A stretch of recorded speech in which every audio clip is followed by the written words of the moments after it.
The BFG, Chapter 14, Part 2, Dreams.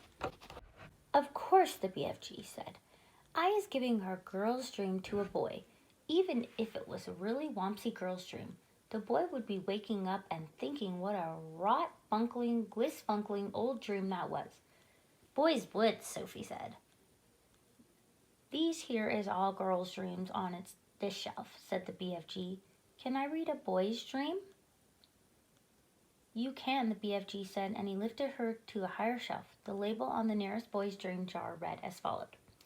I is making myself a marvelous pair of suction boots, and when I put them on, I is able to walk straight up the kitchen wall and across the ceiling. While I is walking upside down on the ceiling, when my big sister comes in and sees me, she is starting to yell at me, and she always does, yelling, "What on earth is you doing up there walking on the ceiling?" And I looks down at her and I smiles and I say, "Told you was driving me up the walls, and now you has done it." I found that one really silly, Sophie said. Boys wouldn't, the BFG said, grinning. It's another ring beller. Perhaps you has seen enough now. Let me read another boy's one, Sophie said. The next label said, "The telephone rings in our house, and my father picks it up and says, in his very important telephony voice, 'Simpkins speaking.' Then his face goes white and his voice goes all funny, and he says, 'What? Who?' And then he says, 'Yes, sir, I understand, sir, but surely it is me you is wishing to speak to, sir, not my little son.' My father's face is going from white to dark purple, and he is gulping like he has a lobster stuck in his throat.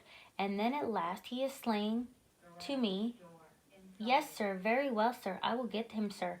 And he turns right to me and he says in a rather respectful voice, 'Is you knowing the President of the United States?' And I is saying no, but I expect he is hearing about me. Then I is having a long talk on the phone and saying things like, 'Let me take care of it, Mr. President. You'll bungle it all up if you do it your way.' And my father's eyes is googling right out of his head. And that is when I is hearing my father's real voice saying, 'Get up, you lazy slob, or you'll be late for school.'" "Boys are crazy," Sophie said. "Let me read the next one." Sophie started reading the next label. I is having a bath, and I is discovering that if I press quite hard on my tummy button, a funny feeling comes over me, and suddenly my legs is not there, nor is my arms. In fact, I has become absolutely invisible all over. I is still there, but no one can see me, not even myself. So my mommy comes in and says, "Where is that child? He was in the bath a minute ago, and he can't possibly have washed himself properly." So I says, "Here I is," and she says, "Where?" And I says, "Here." And she says, "Where?" And I says, "Here." And she yells, "Henry, come up quick."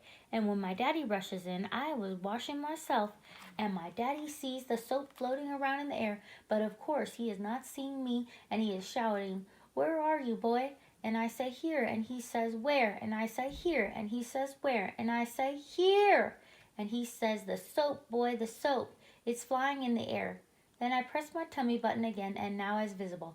My daddy is squiffly with his excitement, and he says, "You is the invisible boy." And I says, "Now I is going to have some fun." So when I is out at the bath, I have dried myself, I put on my dressing gown and slippers, and I press my tummy button again to become invisible. And I go to the town and walk into the streets, and of course only me is visible, but not the things I is wearing. So when people is seeing a dressing gown and slippers floating along the street with nobody in there is a panic, and everybody yelling, "A ghost, a ghost." And people is screaming left and right, and big strong policemen is running from their lives. And best of all, I see Mr. Gummit, my algebra teacher, coming out of a pub, and I float right up to him and say, "Boo." And he lets out a frightsome howl and dashes back into the pub, and then I is waking up and feeling happy as a quistler. "Pretty ridiculous," Sophie said. All the same, she couldn't resist reaching down and pressing her own tummy button to see if it worked. Nothing happened. Dreams is very mystical thing, the BFG said. Human beings is not understanding them at all. Not even their brainiest professors is understanding them. Has you seen enough? Just this last one, Sophie said. This one here. She started reading. I has written a book and it is so exciting nobody can put it down. As soon as you has read the first line, you is so hooked on it you cannot stop until the last page. It all the city's people is walking in the streets bumping into each other because their faces are buried in my book. And dentist is reading it and trying to fill teeth all at the same time, but nobody minds because they is all reading it too in the dentist chair. Drivers is reading it while driving and cars is crashing all over the country. Brain surgeons is reading it while they is operating on brains, and airline pilots is reading it and going to Timbuktu instead of London. Football players is reading it on the field because they can't put it down, and so is Olympic runners while they is running. Everybody has to see what is going to happen next in my book, and when I wake up, I is still tingling with excitement at being the greatest writer in the world. Everyone known until my mommy comes in and says, I was looking at your English exercise books last night and really your spelling is atrocious. So I is your punctuation.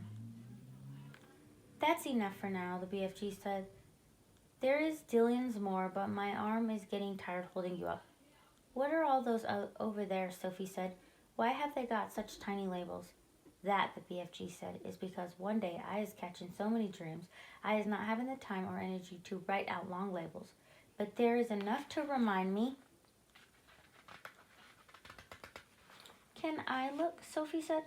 The long-suffering BFG carried her across the jars she was pointing to. Sophie, read them rapidly one after another. I is climbing Mount Everest with my pussycat for company. I is inventing a car that runs on toothpaste. I is able to make the electric lights go on and off just by wishing it. I is only 8 years old, little boy, but I is growing a splendid bushy beard and all the other boys is jealous. I is able to jump out of any high window and float down safely. I has a pet bee that makes rock and roll music when it flies. What amazes me, Sophie said, is how you ever learned to write in the first place. Ah, said the BFG. I has been wondering how long it is before you was asking me that. Consider you never went to school. I think it's quite marvelous, Sophie said. How did you learn? The BFG crossed the cave and opened a tiny secret door in the wall. He took out a book, very old and tattered. By human standard, it was an ordinary-sized book, but it looked like a postage stamp in his huge hand. One night, he said, I is blowing a dream through a window, and I sees the book lying on the boy's bedroom table. I wanted so very badly, you understand, but I is refusing to steal it. I would never do that. So how did you get it? Sophie asked. I borrowed it, the BFG said, smiling just a little. Just for a short time I borrowed it. How long have you had it? Sophie asked. Perhaps only about 80 years, the BFG said. Soon I shall be putting it back. And that's how you taught yourself to write? Sophie asked him. I is reading it hundreds of times, the BFG said, and I is still reading it and teaching new words to myself and how to write them. It is most scrumptious story. Sophie took the book out of his hand. Nicholas Nickleby, she read aloud. By Doll Chickens, the BFG said. By who? Sophie said. Just then came a tremendous noise of galloping feet from outside the cave. What's that? Sophie cried. That is all the giant Zipfiglers off to other countries to guzzle human beings, the BFG said. He quickly popped Sophie into his waistcoat pocket, then hurried to the cave entrance and rolled back the stone. Sophie, peeping out of her spy hole, saw all 9 of the fearsome giants coming past at full gallop. Where's you off to tonight? Shouted the BFG. We is all of us flush bunking off to England tonight, answered the flesh lump eater, and they went galloping past. England is a luxurious land, and we is fancying a few little English childers. I, shouted the maid masher, is knowing where there is a gigglesome for girls, and I is guzzling myself full as froth blower. And I know where there is a boggle box for boys, shouted the gizzard gumpler. All I has to do is reach in and grab myself a handful. English boys is taking extra liquishy. In a few seconds, the 9 galloping giants were off and out of sight. What did he mean? Sophie said, poking her head out of his pocket. What is a giggle house for girls? He is meaning a girls' school, the BFG said. He will be eating them by the bundle. Oh no, cried Sophie. And boys from boys' schools, said the BFG. It mustn't happen, Sophie cried. We've got to stop them. We can't just sit here and do nothing. There's not a thing we could do, the BFG said. We as helpless as horse feathers. He sat down on a large, craggy blue rock near the entrance of his cave. He looked at Sophie from his pocket and he put her beside him on the rock. It is not quite safe for you to be outside until day is coming back, he said. The sun had dipped below the horizon and it was getting dark.